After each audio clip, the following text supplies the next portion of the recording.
Well, today would have been D-Day for the former president to hand himself over to authorities, but now the Constitutional Court has agreed to hear Jacob Zuma's application for the rescission of the apex court's ruling. Now, the highest court in the land ruled that he be sentenced to 15 months in jail after he was found guilty of contempt of court. The State Capture Inquiry will oppose the application and has until Tuesday to file its response. Well, let's discuss the latest developments and also what's happening outside Nkandla with political analyst Asanda Ngoasheng. Asanda, good afternoon, and thanks so much for your time. And just to reflect, I think, because everybody, most people, I would imagine, just in awe of what is happening and, of course, what's not happening in terms of policing outside Nkandla. I mean, does political support mean that much to people, as we heard Edward Zuma say he's willing to die for it? I think it's really a scary situation, what is happening outside Nkandla at this point, because we must remember that we are in the middle of a pandemic.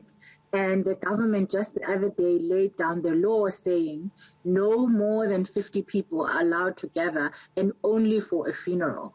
And so they have broken the state's very own legislation against, the spread of coronavirus. And that statement by Edward Zuma just shows the level of the levels of lack of care, really, that Zuma and his family have. And of course, Edward Zuma will be willing to die for his father because his father has made him a very rich man. And so it's not surprising that we're seeing this ludicrous, unprecedented behavior, but it really leaves a lot to be desired, and it's something that South Africans must be very worried about. I've been seeing a lot of jokes on social media, and I'm struggling to understand what is funny, because this is not funny at all. There is nothing hilarious about this situation. You have a former president who essentially, at this point, as far as I'm concerned, should be facing treason charges because he has basically built up an illegal army in Amabuto, in the eNCA vets, and we have done nothing about that. Secondly, he's defying these pandemic laws, and we have done nothing about that. And thirdly, he is supposed to go to jail for being in contempt of court.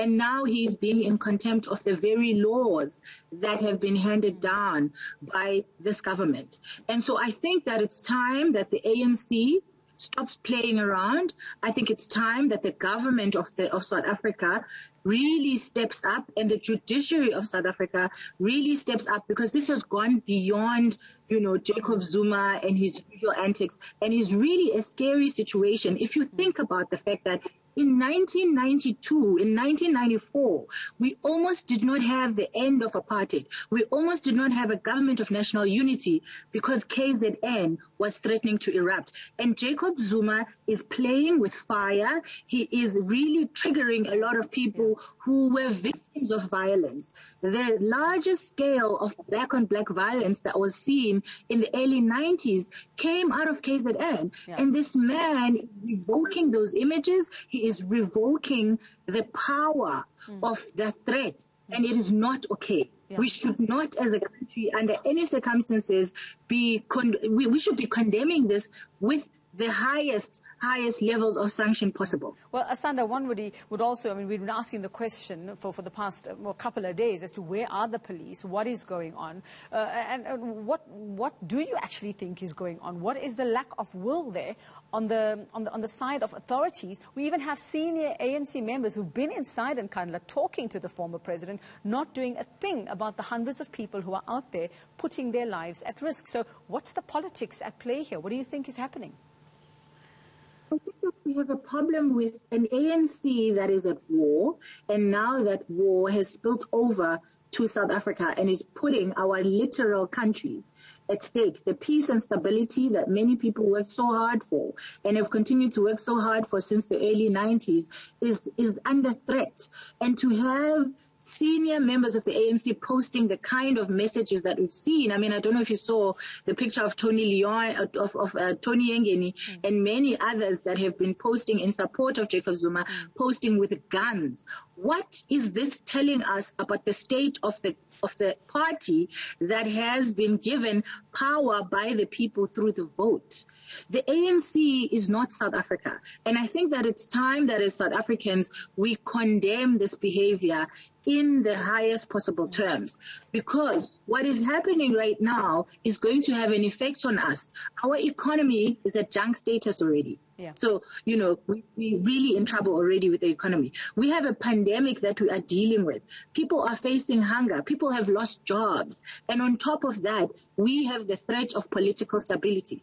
Yeah. And I mean, I just saw a comment a little while ago, Asanda, saying, how does President Cyril Ramaphosa now have another family meeting in a couple of weeks and tell the rest of the country, tell restaurant owners, tell those in the alcohol industry to follow the rules when this is happening? And technically, it is his party. Technically, whatever faction you look at, he should be able to, or senior members should be able to take control of this.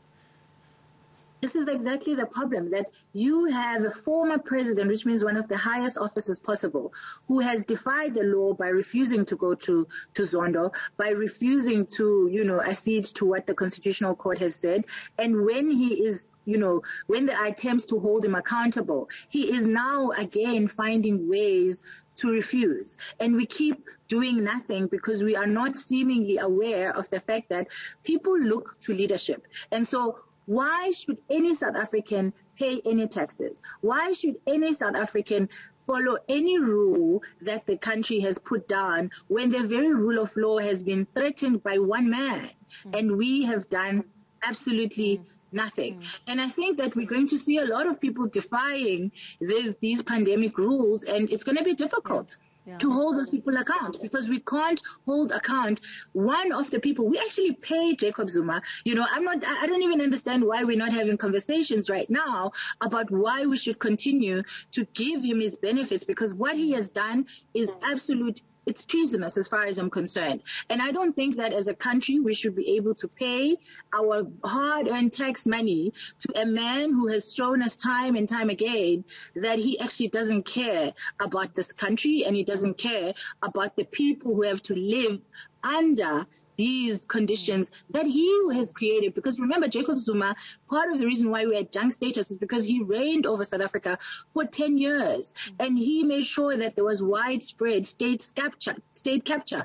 And so even the economic situation we find ourselves in is because of him. And now he is making sure that the political situation we find ourselves in is as problematic as the economic situation that we find ourselves in. We cannot take this one lying down. We should not be joking about this.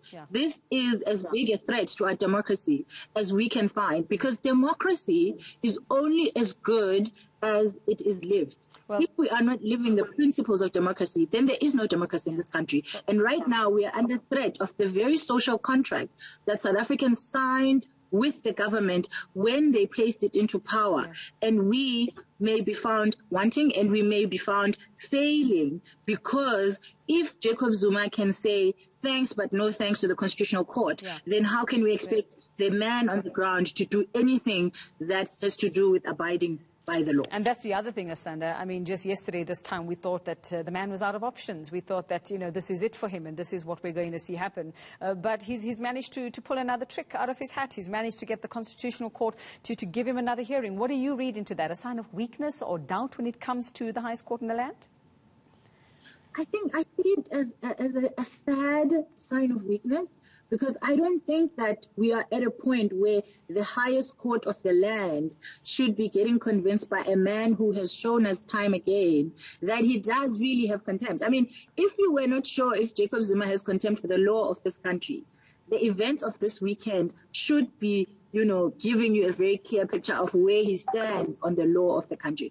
Because if he cared about the law of the country, he should have gotten out of his house and he should have told people to stop gathering because they are breaking the law. But you have Jacob Zuma walking out and being very excited and happy to meet his supporters who are not wearing masks, who have gathered with no social distancing, and who are more than the numbers that are required based on the law of the country at this moment. If all South Africans have to be forced to sit in their homes, to be locked up in their homes because of efforts to stop the pandemic, how does Jacob Zuma justify, and how does our president justify allowing this? And I don't even want to talk about the police and their failure consistently. I mean, we know that this didn't start this weekend, by the way. You had people firing live rounds. Okay. That is an illegal, that's an offense. And nobody has been held, responsible for that. And this slippery slope, if you ask Zimbabweans, if you ask anybody from across the continent, how did they lose their country and how did their country slip from having a rule of law? They will tell you it was not one event. It was a multitude of events. And I am personally quite scared at how slippery the slope. In fact, I think we're at the end of the slope. We're not even sliding down it. We're at the bottom of it. And the president has to do something, and the judiciary has to start showing us that the rule of law still exists in this country. Otherwise, we are going to reap some rewards from these actions.